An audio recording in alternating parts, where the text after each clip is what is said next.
Selamat sore Pak Bram. Selamat sore Pak. Gimana kabarnya?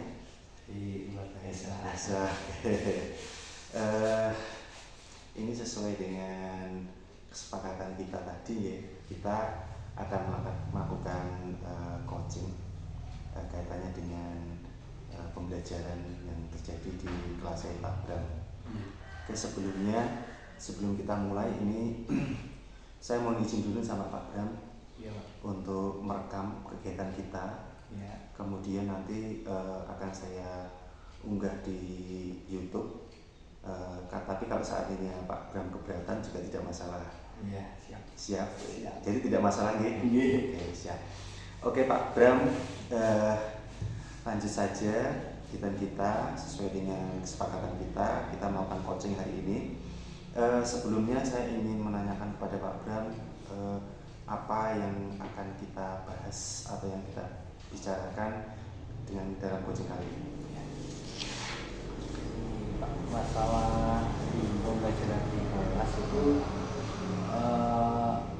yang saya temui sendiri itu anak-anak itu lebih aktif kalau bermain gitu, tapi kalau di saat pembelajaran itu masih kurang aktif. Jadi mereka kadang saat pembelajaran lebih anak-anak itu cuma memperhatikan, tapi dalam memperhatikannya itu tidak paham. Ya, tantangan yang saya harus hadapi itu adalah anak-anak yang masih kurang aktif dalam pembelajaran. Mereka lebih banyak diam saat pembelajaran, tetapi mereka tidak paham, soalnya mereka kurang aktif dalam pembelajaran. Oke, jadi intinya Pak Bram ingin membahas kaitannya dengan pembelajaran di kelas, di mana anak-anak itu mereka aktif, tetapi aktif ketika bermain, dan saat pembelajaran mereka lebih banyak diam, tetapi dalam pemahaman pembelajaran masih kurang gitu ya. Nah, oke, berarti dari percakapan kita nanti yang diinginkan Pak Bram itu berarti nanti Pak Bram inginnya kita dapat apa nih? Dapat solusi apa gitu? Iya, dapat anak-anak menjadi bukan hanya dia memperhatikan, tapi anak-anak bisa paham dari materi yang disampaikan, dari setiap pembelajaran itu ada progres yang naik, ada prestasi hasil belajar yang lebih baik. Nah, kemungkinan ya saya harus lebih lagi mencermati, karena setiap anak-anak itu di kelas itu karakteristiknya jelas berbeda-beda. Jadi ada yang begitu aktif tapi juga nggak paham, tapi kalau di sini tuh kebanyakan anak-anaknya itu lebih pasif, tapi mereka tidak paham dengan kepasifannya itu bukan dia mendengarkan, tapi dia nggak mudeng gitu. Nah, jadi inginnya ya bisa aktif nggak apa-apa, asal aktifnya masih dalam kondisi masih stabil gitu, tapi juga mereka bisa paham dengan materi yang disampaikan. Oke, jadi Pak Bram punya keinginan nanti anak-anak itu intinya yang pertama paham. Iya. Paham ketika pembelajaran, paham dan aktif. Jadi aktif dalam pembelajaran. Iya. Bukan hanya diam saja gitu. Iya. Oke Pak Bram. Oke, kita sudah menemukan tujuan dari percakapan kita. Kita mencoba untuk menggali terlebih dahulu dari permasalahan Pak Bram ini. Oke, sekarang yang ingin saya tanyakan dulu pertama kaitannya dengan keaktifan anak nih.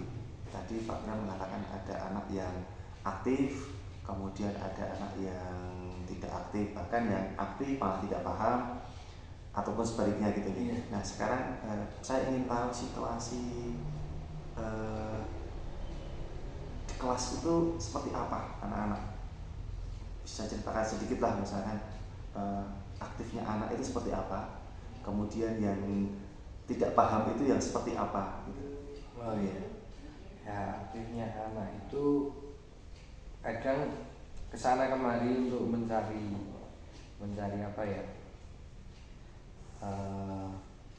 mengganggu temannya itu. Mereka ingin mencari tahu temannya juga dalam pembelajaran itu, pengen tahu hasil pekerjaan temannya, tetapi kadang malah hanya mengganggu. Jadi aktifnya itu aktif mengganggu, lebih ke mengganggunya, bukan lebih ke bertanya. Tapi kalau nanti ditanyain, ini Pak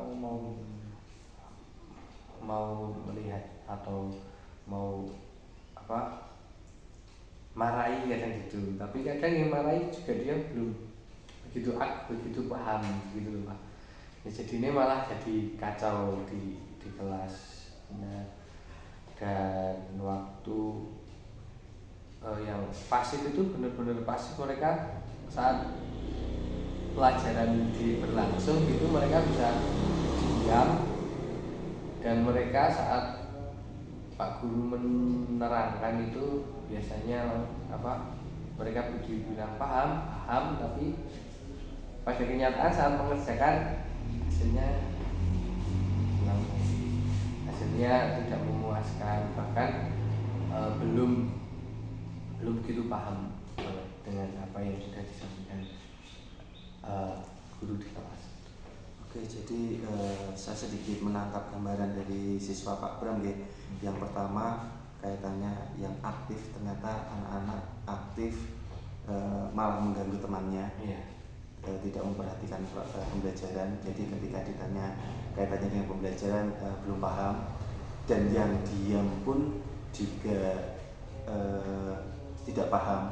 Nah, mungkin untuk yang kondisi diam itu kira-kira diamnya itu diam memperhatikan atau diam memperhatikan yang lain? Lebih diam sih Pak. Diamnya itu diam, tidak memperhatikan yang lain juga. Kayak memperhatikan, soalnya setiap kali dia memperhatikan yang lain, saya pasti agak kenceng untuk ngomongnya, coba perhatikan sini, tapi tetap dengan perhatian di depan tuh kayak nggak fokus gitu. Oh, berarti diamnya karena tidak fokus. Iya. Oke, paham. Berarti sama-sama. Jadi istilahnya yang aktif ataupun yang diam itu dalam pembelajaran, jadi tidak fokus ke apa ya istilahnya, proses pembelajarannya. Iya, fokus ke proses pembelajarannya. Jadi yang diam juga malah istilahnya cuma diam tok tapi nggak paham gitu. Iya. Nah, pernah nggak panjenengan atau Pak Bram itu mencoba yang diam tadi, untuk anak yang diam? Iya. Kalau yang anak aktif kan karena dia tidak fokus pada pembelajaran, karena dia aktifnya mengganggu yang temannya. Iya. Nah, kalau yang untuk yang anak yang diam ini kan harusnya kalau diam dia memperhatikan, tapi ternyata juga tidak paham. Pernah nggak ketika anak diam itu dia itu diam karena bingung atau diam karena berusaha untuk memahami pembelajaran tapi tidak bisa gitu? Pernah mencoba mencari kenapa sih diamnya, kok dia nggak paham, diam ngapain gitu loh? Iya, pernah Pak, saya berpikir juga seperti itu. Kan memang ada yang diam tapi memang benar-benar bisa di kelas itu, tetapi kebanyakan diamnya mereka itu nggak bisa. Kadang bingung, tapi dalam kebingungannya itu mereka tidak berani bertanya, kemungkinan tidak berani bertanya, atau setiap kali Pak gurunya bilang paham, mereka bilang paham, cuma dalam kenyataan pekerjaannya, tugasnya itu kayak belum ada pemahaman sama sekali gitu. Ada beberapa anak ya lebih banyak sih daripada yang diam tapi nggak teke, terus hampir 60% itu mereka diamnya tidak paham gitu. Oke, sekarang dari Pak Bram sendiri ya. Kalau dari Pak Bram sendiri kira-kira menurut Pak Bram itu faktor yang menyebabkan dalam waktu pas pembelajaran itu mereka yang pertama tadi aktif tapi tidak memperhatikan, kemudian yang memperhatikan tidak paham, kira-kira penyebab dua faktor ini apa kalau menurut Pak Bram? Kalau penyebabnya kemungkinan masih di saya juga, mungkin kalau dari saya, kalau dulunya mungkin pembelajarannya masih monoton, untuk pembelajaran itu masih monoton, masih lebih aktif ke saya tidak jadi saya belum terlalu mengajak anak untuk aktif gitu, dan juga mungkin karena fasilitas yang mendukung ya. Sebenarnya di kelas 3 itu LCD udah ada kabelnya, cuma saat dipasang LCD itu mati dan belum bisa ya. Sebenarnya kalau dikasih pembelajaran yang mungkin pembelajaran interaktif gitu, kayak multimedia yang interaktif, mungkin anak-anak juga mungkin akan lebih giat untuk mengikuti pelajaran karena ada interaksi antara guru, multimedianya juga dengan anak-anak juga. Nah, selama ini masih terkondisi dari itu kayak multimedia yang interaktif itu sangat terbatas, dan sekolah juga belum menyediakan untuk pembelajaran yang interaktif kayak multimedia itu ya, karena keterbatasan itu mungkin ya itu jadi kita harus harus membuat sendiri sebenarnya. Tapi untuk membuat sendiri itu waktu itu sangat kurang untuk guru untuk membuat multimedia interaktif, sedangkan besok pelajarannya harus mengejar target, mengejar banyak hal, mengejar materi juga seperti itu. Kadang guru itu kurang waktu untuk membuat pembelajaran yang interaktif. Oke, ini ada banyak sekali faktor kalau saya menangkap dari pembicaraan Pak Bram. Yang pertama, dari Pak Bram sendiri sudah menyadari bahwa belajarnya pertama adalah monoton ya. Jadi mungkin kurang bervariasi gitu ya. Itu yang pertama. Kemudian yang kedua, anak itu ketika mungkin pada pembelajarannya itu anak kurang diajak aktif ya, tadi yang kedua ya.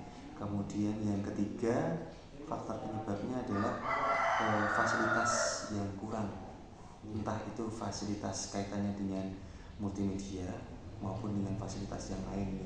Kalaupun ada itu istilahnya belum memadai atau rusak lah gitu ya.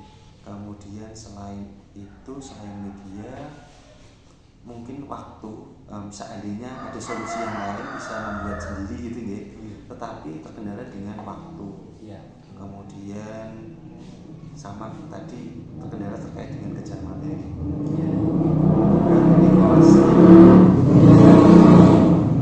Kelas 3 masih kurikulum 13 ya. Oke, selain ini kira-kira ada faktor yang lain tidak? Faktor yang lain mungkin juga dari orang tua ya. Faktor yang lain mungkin orang tua itu juga kurang untuk mendorong anaknya. Kadang kalau kita beri tugas di rumah itu bahkan tidak dikerjakan, seringkali dikerjakan di kelas waktu pagi, waktu mau masuk, waktu gurunya masuk, anak-anak itu masih pada mengerjakan tugas yang diberikan kemarin untuk tugas di rumah. Sebenarnya berarti dari situ saya melihat bahwa orang tua itu kurang memperhatikan anaknya. Kalau ada tugas, padahal tugas itu kan dikerjakan di rumah, dan orang tua kalau mungkin kalau di tempat yang orang-orang di daerah perkotaan, anak-anak perhatikan punya tugas enggak, dan orang tua bahkan bisa mengajari gitu. Tapi kalau di sini itu kelemahannya, yaitu anak-anak itu sebenarnya tidak terlalu diperhatikan pendidikannya. Jadi penting siswa sekolah gitu. Jadi dia tidak tahu kondisi anaknya seperti apa, progres anaknya seperti apa, jadi seperti itu sebenarnya kurang apa. Oke, sebenarnya cukup. Kalau saya mendengarkan penjelasan Pak Bram cukup menarik, cukup banyak. Ternyata kalau tadi istilahnya anak tidak paham dalam pembelajaran, ternyata faktornya banyak sekali. Oke, dari beberapa faktor ini tadi saya ulangi lagi faktornya ya. Yang pertama, pembelajaran yang monoton, kemudian anak tidak diajak untuk aktif, kemudian fasilitas yang kurang memadai, kemudian jika membuat sendiri waktunya kurang, kemudian masih ada kejar materi, yang selanjutnya masih kurangnya motivasi dari orang tua. Nah, dari keenam faktor ini kira-kira mana nih yang paling dominan faktor penyebabnya dari kurang fokusnya anak dalam pembelajaran? Yang paling dominan itu lebih condong ke anak kurang aktif sih. Kalau kurang aktif dalam pembelajaran, anak kurang dilibatkan dalam pembelajaran. Berarti ini yang menyimpulkan Pak Bram sendiri ya. Berarti karena yang tahu situasi di kelas kan Pak Bram. Jadi faktor utama atau faktor yang paling dominan penyebabnya anak tidak fokus dalam pembelajaran atau tidak pahamnya dalam pembelajaran itu karena anak tidak dilibatkan secara aktif. Oke, kita sepakati dulu saja, kita ambil faktor ini dulu. Karena kalau mau menyelesaikan semua, saya rasa ini banyak sekali. Kita lebih ke memfokuskan satu penyebab dulu. Berarti jadi anak yang tidak diajak aktif dalam pembelajaran. Kita ambil faktor ini. Nah, sekarang selanjutnya, menurut Pak Bram nih ya, ketika anak itu tidak dilibatkan secara aktif itu ternyata dapat menyebabkan anak tidak fokus dalam pembelajaran, tidak paham dalam pembelajaran. Walaupun kalaupun aktif, mereka tidak memperhatikan pembelajaran. Nah, sekarang menurut Pak Bram, kira-kira dalam pembelajaran supaya anak itu bisa aktif itu dibuat seperti apa? Ya, dibuat seperti kayak pakai model pembelajaran pemecahan masalah ini Pak. Pemecahan masalah, anak diajak untuk berdiskusi dengan masalah yang ada, terus nanti kita pecahkan bersama. Jadi anak-anak lebih cenderung untuk melihat langsung ada masalah dan dipecahkan langsung. Terus juga mungkin dengan praktek langsung, anak-anak bisa praktek langsung dari pelajaran-pelajaran yang ada yang disampaikan itu, mereka bisa melihat langsung, praktek langsung.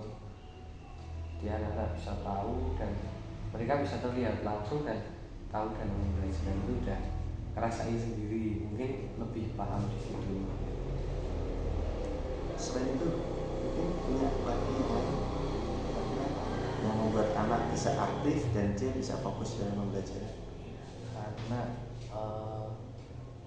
lebih ke fasilitas lagi itu tadi, fasilitas ya. Kayak kita punya benda-benda konkret untuk menerangkan anak juga bisa melihat langsung benda-benda itu. Terus kayak pembelajaran yang interaktif gitu, kayak multimedia yang interaktif itu bisa merangsang anak untuk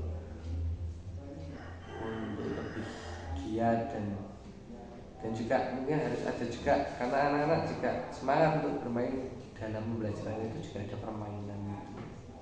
Ini seperti itu. Oke, ini ada yang menarik. Jadi tadi Pak Bram mengatakan pertama mungkin ya kita dengan pembelajaran pemecahan masalah, diskusi, kemudian praktek langsung, jadi anak diajak langsung gitu ya. Kemudian juga bisa juga dengan pembelajaran dengan benda-benda konkret. Ini sebenarnya hampir sama nih, yang praktek langsung sama dengan benda-benda konkret. Nah, tadi ada pembelajaran interaktif kaitannya dengan multimedia. Bisa nggak kira-kira pembelajaran interaktif tapi tidak pakai multimedia? Bisa.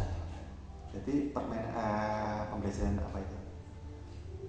Pembelajaran kayak yang IPA gitu, kalau di ilmu 13 kan tidak ada mata pelajaran, ini lebih ke nggak masalah. Itu kayak mencair itu kan kita bisa pakai anak-anak mempraktekkan dengan es dulu membawa. Itu berarti masih sama dengan yang praktek langsung ya? Ya. Oke. Sebenarnya ada satu yang menarik dari tadi, faktor-faktor yang dari Pak Bram utarakan itu, kalau anak-anak ternyata suka bermain. Iya. Iya. Kira-kira bisa nggak untuk pembelajaran? Bisa sih Pak. Jadi pembelajaran dengan memanfaatkan apa ya? Supaya anak aktif, anak senang, dia fokus sesuai dengan yang Pak Bram sampaikan tadi. Bisa juga dengan pembelajaran sambil bermain atau permainan. Iya. Pernah mencoba? Belum pernah. Pernah Tapi dulu. Tapi kalau untuk sekarang itu di kelas 3 ini kan juga baru, jadi iya. belum mungkin belum tahu aja, belum tahu untuk permainannya apa saja. Oke Pak Bram, ini tadi kita panjang lebar ini percakapannya dan ada sedikit titik temu. Jadi untuk membuat kita ambil tadi yang anak supaya bisa diajak aktif dalam pembelajaran. Pak Bram mengatakan bisa dengan pemecahan masalah, dengan praktek langsung atau dengan benda konkret, kemudian bisa juga dengan permainan. Nah, dari beberapa alternatif ini kira-kira mana nih yang paling efektif? Ya kan? Menurut Pak Bram? Yang paling efektif ya dengan benda konkret praktek langsung ya. Oke, kalau dengan praktek langsung berarti kira-kira dari ketiga apa istilahnya, bukan rancangan, apa gagasan atau ide dari supaya aktif tadi yang mau segera untuk dilaksanakan itu yang mana kira-kira? Apakah pemecahan masalah, apakah pembelajaran dengan praktek langsung, atau dengan permainan? Kalau lihat materi Pak. Lihat materi. Kira-kira materi yang paling dekat apa ini? Yang paling dekat mungkin yang pemecahan masalah, Pemecahan masalah. Jika membaca masalah. Kalau yang untuk masuk di yang praktek langsung kayaknya belum sampai materi itu. Tapi nanti akan dicoba nih. Iya, pasti. Oke, jadi kita sepakati saja dulu. Berarti Pak Bram akan mencoba supaya pembelajaran itu lebih aktif. Berarti dicoba dulu dengan yang pertama, karena ini materi yang paling dekat, dengan pemecahan masalah. Jadi kita ajak diskusi supaya mereka fokus. Kemudian kita lihat nanti perkembangannya gimana anaknya. Iya. Terus kalaupun ini nanti kurang berhasil, maka mungkin bisa dicoba dengan yang pembelajaran secara langsung. Iya. Karena kita perlu mencoba dalam pembelajaran, kita perlu mencoba. Kita coba dulu ini, kemudian coba ini. Nanti kira-kira yang paling efektif yang mana untuk pemecahan masalah. Oke, berarti kita sepakati ya, kita sepakati Pak Bram akan mencoba untuk melaksanakan pembelajaran kaitannya dengan supaya anak itu aktif dalam pembelajaran dengan cara pemecahan masalah dengan cara berdiskusi. Diskusi kita coba dulu nanti hasilnya seperti apa. Kira-kira segera nih akan dilaksanakan. Kemudian kira-kira siapa yang butuh bantuan siapa nih? Atau terlibat langsung dalam kegiatan ini butuh bantuan siapa atau cukup sendiri? Saya coba sendiri. Oh, coba sendiri dulu. Oke. Maksudnya untuk memastikan bahwa kegiatan ini terlaksana gitu. Oh iya, berarti teman-teman sejawat. Teman-teman, oke, siap. Oke, berarti teman-teman sejawat yang akan istilahnya dimintai bantuan untuk memastikan kegiatan ini bisa berjalan. Oke Pak Bram, kita sudah sampai di titik kesimpulan nih dalam percakapan kita tadi. Apa yang bisa Pak Bram simpulkan? Ya, untuk mengatasi anak-anak yang kurang aktif dalam pembelajaran, masih belum terlibat aktif dalam pembelajaran, anak-anak yang tersebut terlibat aktif lewat pembelajaran dengan model pembelajaran yang pemecahan masalah, dan anak-anak juga bisa terlibat langsung dalam praktek langsung. Jadi anak-anak nanti bisa benar-benar terlibat aktif sehingga mereka tidak hanya diam mendengarkan dan mungkin hanya melihat paparan-paparan mungkin dari gambar-gambar, tapi mereka juga bisa tahu sendiri, merasakan sendiri bagaimana sih cara memecahkan masalah, terus bagaimana sih melihat praktek langsung dalam pembelajaran. Oke, terima kasih Pak Bram. Kita sudah sampai di titik kesimpulan. Pak Bram juga sudah menyimpulkan intinya kegiatan kita dari permasalahan yang tadi bahwa anak tidak aktif dalam pembelajaran, kurang paham dalam pembelajaran dikarenakan faktor anak tidak dilibatkan secara aktif gitu ya. Dan salah satu solusinya yang mau Pak Bram terapkan adalah dengan cara pembelajaran dengan pemecahan masalah atau diskusi, kemudian akan dilaksanakan segera dibantu oleh teman-teman sejawat. Oke Pak Bram, terima kasih. Sebelum saya akhiri, saya ingin menanyakan satu pertanyaan lagi kaitannya dengan percakapan kita satu hari ini, waktu ini. Kemudian kira-kira apa yang Pak Bram rasakan setelah kita melakukan percakapan ini? Ya, malah jadi terbuka rasanya, ada solusi sendiri saat ternyata pembelajaran selama ini yang saya hadapi itu seperti ini, dan dari percakapan ini saya menemukan solusi bersama-sama dengan Bapak. Jadi saya bisa bisa terbuka dan bisa mendapatkan solusi.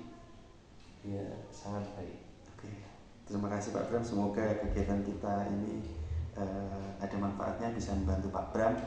Cuma mungkin dari saya juga mohon maaf apabila saya dalam melakukan coaching ini banyak kekurangannya. Tidak, Pak. Oke, demikian Pak Bram. Terima kasih. Selamat siang. Kita ketemu lagi di sesi berikutnya apabila nanti Pak Bram menemui kendala kembali. Syukur-syukur sudah selesai dengan permasalahan ini, kita tidak melakukan coaching lagi. Oke, terima kasih Pak Bram.